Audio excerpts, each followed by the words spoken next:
Hello student, welcome to my topic Hindi grammar का topic समास। आज हम समास के बारे में चर्चा करेंगे। फर्स्ट नंबर पार्ट में हमने क्या किया था, समास की परिभाषा की थी, भेद किए थे, तत्पुरुष समास, अवयवी भाव समास, कर्मधारय समास, इन सभी के बारे में चर्चा की थी। इनके भेद के बारे में पढ़ा, इनकी परिभाषाओं के बारे में पढ़ा। समास की परिभाषा थी जब दो या दो से अधिक शब्दों को उनके मध्य के शब्द या कारक की विभक्ति का लोप करके या मिलाकर एक जो नया शब्द बनेगा उसे हम क्या कहेंगे, समास कहते हैं। इसी प्रकार जैसे कि कोई भी परस्पर संबंध रखने वाले दो या दो से अधिक पद हो गए, कोई शब्द हो गया, उनसे जो भी नया शब्द बनेगा उसे हम क्या कहेंगे, समास। समास का अर्थ ही क्या है, छोटा रूप या संक्षिप्त करके लिखना, यह संक्षिप्तीकरण। इसी प्रकार हम समास से बने एक अलग पद या अलग की रीति को हम समास कहते हैं। जब किसी भी समास में एक पद होगा, उस एक पद को हम अलग करेंगे, उसे क्या कहते हैं, उस पद को हम अलग करेंगे, उस पद को हम समास विग्रह कहेंगे। तो हमने तत्पुरुष समास है जो क्या है, कर लिया था। फिर हमने किया था कर्मधारय, अवयवी, इन तीनों के बारे में हमने कर लिया था। अब हम 4 नंबर पे हमारे पास दिया गया है द्विगु समास। क्या दिया है हमें बच्चों, द्विगु समास दिया है। द्विगु समास की परिभाषा है, इसमें अर्थ की दृष्टि से द्वितीय पद प्रधान होता है। इसमें पहला पद संख्यावाची होता है, अर्थात यह संख्या का बोध कराती है। हमें द्विगु के नाम से ही पता चल रहा है क्या होगा, इसमें हमारा द्विगु समास होगा। कैसे, द्विगु, गया लास्ट आ रहा, लास्ट वाला शब्द क्या है, द्विगु, गया आ रहा है, गया से क्या होगी, गिनती। आसान तरीका क्या है इसको याद करने का, गिनती। जिस वाक्य में या जिस पद में पहला पद क्या होगा, हमारा संख्यावाची हो गया, गिनती में क्या होगी, संख्या होगी, कौन सा पद होगा हमारा, ये पहला पद। पहला पद संख्यावाची होता है, अर्थात संख्या का बोध कराते हैं, उसे हम क्या कहेंगे, द्विगु। ठीक है, इसका परिभाषा क्या है, इसमें अर्थ की दृष्टि से द्वितीय पद प्रधान होता है और पहला पद क्या होता है, संख्यावाची होता है, और जो संख्या का बोध करवाता है। हमने उदाहरण के तौर पे लिया है त्रिकाल। त्रिकाल का क्या होगा, 3 कालों का समूह। इसी प्रकार सेकंड पे लिखा है त्रिवेदी, इसका हो गया 3 वेदों के समूह को जानने वाला। एक और उदाहरण लेंगे, जैसे कि हमारे पास दे दिया जाए पंचवटी, 5 वाटिकों का समूह, पंचरत्न में 5 रत्नों का समूह। इस प्रकार हम कोई भी उदाहरण लेंगे जिसमें पहला पद क्या होगा, हमारा प्रधान होगा, सॉरी दूसरा पद प्रधान होगा, पहला पद है जो संख्यावाची होगा, उसे हम क्या कहेंगे, द्विगु समास कहेंगे। नेक्स्ट 5 नंबर पे हमारे पास दिया गया है द्वंद्व समास। 5 नंबर पे हमें दिया गया है द्वंद्व समास। तो द्वंद्व समास की परिभाषा है, इस समास में अर्थ की दृष्टि से दोनों पद प्रधान होते हैं और दोनों पदों के बीच का योजक चिन्ह अथवा वैकल्पिक चिन्ह लुप्त रहता है, और इसका विग्रह करते समय दोनों पदों के मध्य और या आ या एम शब्द लगाना पड़ता है। क्या लिखा, द्वंद्व की परिभाषा हमने लिखी है, इस समास में अर्थ की दृष्टि से दोनों पद क्या होंगे, प्रधान होंगे।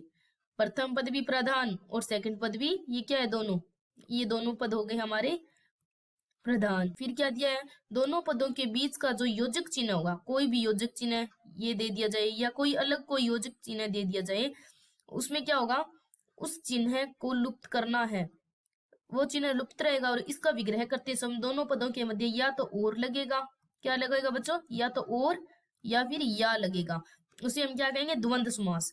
जैसे कि उदाहरण के तौर पे हमें दिया गया है द्वंद्व समास का उदाहरण, माता और पिता। माता और पिता के बीच में क्या है, योजक चिन्ह दे दिया गया है, इस चिन्ह का अर्थ हो गया और। इसी प्रकार हानि लाभ में दे दिया गया, हानि लाभ का हो गया हानि या लाभ। इस प्रकार हमें उदाहरण दे दिया जाए, जैसे कि आज और कल, उदाहरण लिखेंगे हम, आज कल, इसका क्या बनेगा हमारा, आजकल। कैसे बना, क्योंकि और को हम हटा देंगे, और को हटाने पे हमारा पास क्या शब्द बनेगा, आजकल। और लगाएंगे तो हमारा क्या होगा, इन दोनों आज और कल के मध्य और शब्द का निर्माण हो जाएगा। इसी प्रकार 6 नंबर पे हमें दिया गया है बहुव्रीहि समास। क्या दिया गया बच्चों, बहुव्रीहि समास। बहुव्रीहि समास की हमने परिभाषा लिखी है कि इस समास में दोनों पदों से किसी तीसरे पद या अर्थ की ओर संकेत होता है। क्या लिखा है कि इस समास में दोनों पदों से किसी भी तीसरे पद या अर्थ की ओर संकेत होता है। फिर नेक्स्ट लाइन लिखी हमने, इसका अन्य पद प्रधान होता है, इसीलिए इसका विग्रह करते समय तीसरे पद की सूचना के लिए वह का प्रयोग किया जाता है। किसका प्रयोग किया जाएगा? वह शब्द का।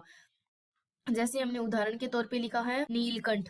नीलकंठ में है नीला है कंठ जिसका, जैसे कि शिव। इसमें क्या है? बहुप्रिय समास की परिभाषा में हमें दिया गया है कि इस समास में दोनों पदों से कोई तीसरा पद या अर्थ की ओर संकेत होगा, उसे हम क्या कहेंगे? बहुप्रिय समास। जैसे हमें उदाहरण के तौर पे दिया गया है नीलकंठ, नीला है कंठ जिसका, शिव। ये क्या हो गया? तीसरा पद है। ये क्या है? हमारा तीसरा पद।